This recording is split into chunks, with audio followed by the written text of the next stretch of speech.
ಕರೀತಾ ಇದ್ದೇವೆ. ಯಾರದೇ ಗ್ರೀವೆನ್ಸಸ್ ಇರಲಿ, ಜನರ ಸಮಸ್ಯೆ ಇರಲಿ,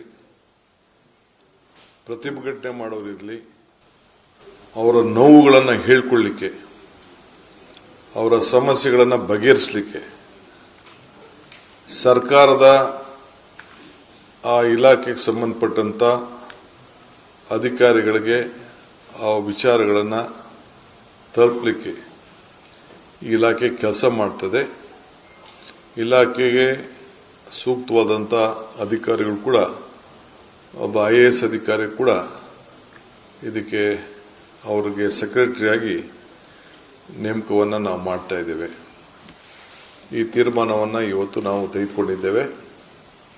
ಎಲ್ಲೇ ಪ್ರೊಟೆಸ್ಟ್ಗಳು ನಡೀತಾ ಇರಲಿ, ಅಪ್ಲಿಕೇಶನ್ನ ರಿಸೀವ್ ಮಾಡಿಕೊಂಡು ಇದನ್ನು ಕಾನೂನುಬದ್ಧವಾಗಿ ಸಹಾಯ ಮಾಡೋದಾದರೆ ನಾವು ಪ್ರೋಸೆಸ್ ಮಾಡ್ತೇವೆ ಮತ್ತು ಆ ಸಂಬಂಧಪಟ್ಟಂಥ ಮಂತ್ರಿಗೆ ಅದನ್ನು ತಲುಪೋ ರೀತಿಯಲ್ಲಿ, ಇಲ್ಲ ಜಿಲ್ಲಾ ಮಿನಿಸ್ಟ್ರು ರಿಸೀವ್ ಮಾಡ್ಕೋಬೋದು, ಇಲ್ಲ ಜಿಲ್ಲಾಧಿಕಾರಿಗಳು ಮಾಡ್ಕೊಳ್ಬೋದು, ಇಲ್ಲ ಯಾವುದೇ ಅಧಿಕಾರ ಮಾಡಿದ್ರು ಕೂಡ ಅಲ್ಟಿಮೇಟ್ಲಿ ಆ ಇಲಾಖೆಯಿಂದ ಪ್ರೋಸೆಸ್ ಆಗುವಂಥ ವ್ಯವಸ್ಥೆನ ನಾವು ಮಾಡ್ತೀವಿ. ಆಮೇಲೆ ಪ್ರತಿ ಡಿಸ್ಟಿಕ್ ಮಿನಿಸ್ಟ್ರು ಕಂಪಲ್ಸರಿ 2 ದಿನ 2 ಅಸೆಂಬ್ಲಿ ಕಾನ್ಸ್ಟಿಟ್ಯೂನ್ಸಿಗೆ ಹೋಗಿ ಈ ಒಂದು ಪ್ರಜಾ ಸೇವೆಯ ಅಭಿಯಾನವನ್ನು ಅವರು ಕಂಪಲ್ಸರಿ ಮಾಡಲೇಬೇಕು. ತಿಂಗಳಿಗೆ 2 ದಿನ, ಮೊದಲನೇ ಶನಿವಾರ, 3ನೇ ಶನಿವಾರ, first Saturday of the month R third Saturday of the month. ರಜಾ ಇತ್ತು ಅಂತಂದ್ರೆ ಅದು ಹಿಂದಿನ ದಿನ ಅವರು ಹೋಗ್ತಾರೆ, ಅಕಸ್ಮಾತ್ ಏನಾದ್ರು ಗೌರ್ಮೆಂಟ್ ರಜಾ ಇತ್ತು ಅಂತಂದ್ರೆ.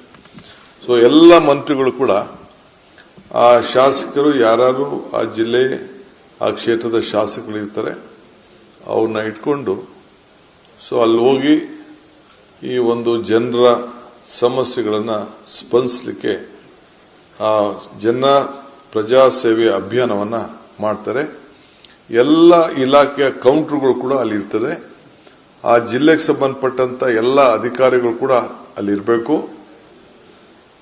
ಏನೇನು ಅವ್ರದ್ದು ಗ್ರೀವೆನ್ಸಸ್ ಇದೆ ಮೊದಲೇ ಅವ್ರಿಗೆ ಜನರಿಗೆ ಆ ಮಂತ್ರಿ ಹೋಗೋದನ್ನ ನಾವು ತಿಳಿಸ್ತೇವೆ, ದಿನಾಂಕವನ್ನು ತಿಳಿಸ್ತೇವೆ. ಅಪ್ಲಿಕೇಶನ್ ಕೂಡ ಆ ತಾಲೂಕುಗಳಲ್ಲಿ ಏನು ಆ ತಾಲೂಕಲ್ಲಿ ಅಪ್ಲಿಕೇಶನ್ಸ್ ಇದೆ ಆ ಅಪ್ಲಿಕೇಶನ್ಸ್ನ ಫಾರ್ಮ್ನು ಕೂಡ ನಾವು ಮುಂಚಿತವಾಗಿ ಅವ್ರಿಗೆ ತಲುಪಿಸುವಂಥ ಕೆಲಸ ಮಾಡ್ತೇವೆ. ಬಂದು ಅವರು ಫಿಲಪ್ ಮಾಡಿಬಿಟ್ಟು ತಂದು ಆ ಕೌಂಟರ್ಗಳಿಗೆ ಅವರೇ ಕೊಡ್ಬೋದು.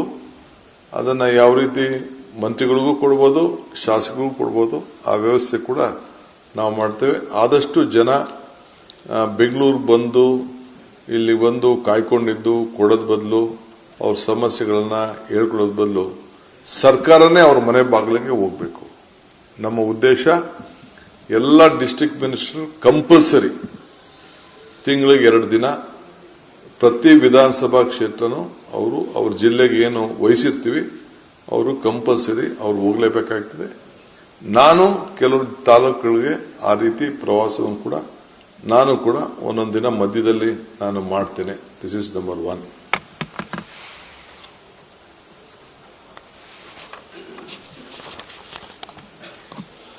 ಎರಡನೇದು, ಇನ್ನೊಂದು ಬಹಳ ಪ್ರಮುಖವಾದ ವಿಚಾರ ಮೊನ್ನೆ ನಾನು ನಿಮಗೆಲ್ಲ ವ್ಯಕ್ತಪಡಿಸಿದ್ದೆ.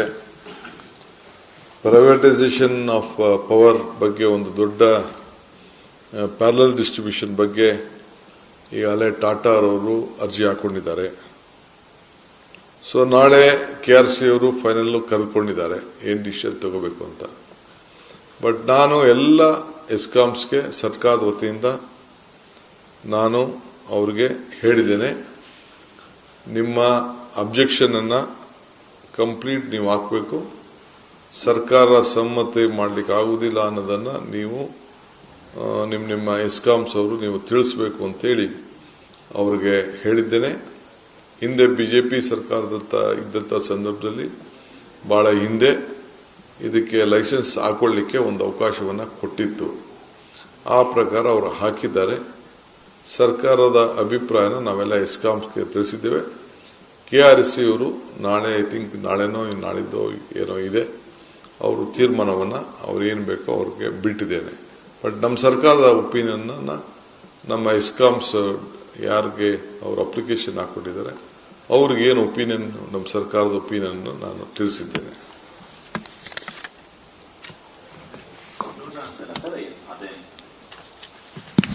ಸರ್ಕಾರ ಈಗ ಅವರು ಹಾಕೊಂಡಿರೋದು ಸರ್ಕಾರಕ್ಕೆ ಅರ್ಜಿ ಹಾಕಿಲ್ಲ. ಅವರು KRC ಹಾಕಿದ್ದಾರೆ. KRC ಅವರು ಎಸ್ಕಾಂಗಳಿಗೆ ಕೇಳಿದ್ದಾರೆ. ಎಸ್ಕಾಂ ಅವರು ಅವ್ರ ಅಭಿಪ್ರಾಯ ತಿಳಿಸಿದ್ರು. ನನ್ನ ಹತ್ರ ಬಂದಿದ್ರೆ ನಾನು ಹೇಳ್ತಿದ್ದೆ ಅವ್ರಿಗೆ. ಅವ್ರು ನನಗೆ ಗೌರ್ಮೆಂಟ್ಗೆ ಬಂದು ಅವರು ಕೇಳಿಲ್ಲ, ಪರ್ಮಿಷನ್ ಅವ್ರು ಕೇಳಿಲ್ಲ.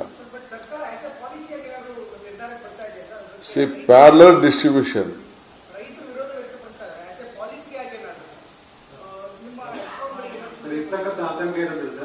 ಬೇರೆ ರಾಜ್ಯಗಳಿಗೆ ಹೋಲಿಸಿದ್ರೆ ನಮ್ಮ ರಾಜ್ಯದಲ್ಲಿ ರೈತರಿಗೆ ವಿದ್ಯುತ್ ಕೊಡ್ತಾ ಇದ್ದೀರಾ, ಗೃಹಜ್ಯೋತಿ ಕೊಡ್ತಾ ಇದ್ದೀರಾ. ಹೀಗಿದ್ದಾಗ ನೇರವಾಗಿ ಜನರಿಗೆ ಸಮಸ್ಯೆ. ಈಗ ನಾನು ಅದಕ್ಕೆ ಯಾವುದಕ್ಕೂ ಉತ್ತರ ಈಗ ಹೇಳಕ್ ತಯಾರಿಲ್ಲ. I am telling you the policy. ನಾನು ಬೇರೆ ಸಂದರ್ಭದಲ್ಲಿ ನಾನು ಉತ್ತರ ಕೊಡ್ತೀನಿ ನಿಮಗೆ. ಈಗ ನಾನು ಸರ್ಕಾರಕ್ಕೆ ಅವರೇನು ನನಗೆ ಅರ್ಜಿ ಕೊಟ್ಟಿಲ್ಲ, KRC ಕೊಟ್ಟಿದ್ದಾರೆ. KRC ಅವರು ನಮ್ಮವ್ರಿಗೆ ನಿಮ್ದು ಒಪಿನಿಯನ್ ಏನು ಅಂತ ನಮ್ಮ ಎಸ್ಕಾಂಗಳು ಕೇಳಿದ್ದಾರೆ. ಎಸ್ಕಾಂ ಅವರು ನಮ್ಗೆ ಕೇಳಿದ್ದಾರೆ. ನಾವು ಸರ್ಕಾರದವರು ನೀವು ಇದಕ್ಕೆ ಒಪ್ಪಕ್ಕೆ ಹೋಗಬೇಡಿ, ನಮ್ಮ ಸರ್ಕಾರದ ಸಹಮತ ಇದಕ್ಕೆ ಬರುವುದಿಲ್ಲ ಅನ್ನೋದನ್ನ ನೀವು ತಿಳಿಸಿ ಅನ್ನೋದನ್ನ ನಾನು ಹೇಳಿದ್ದೇನೆ.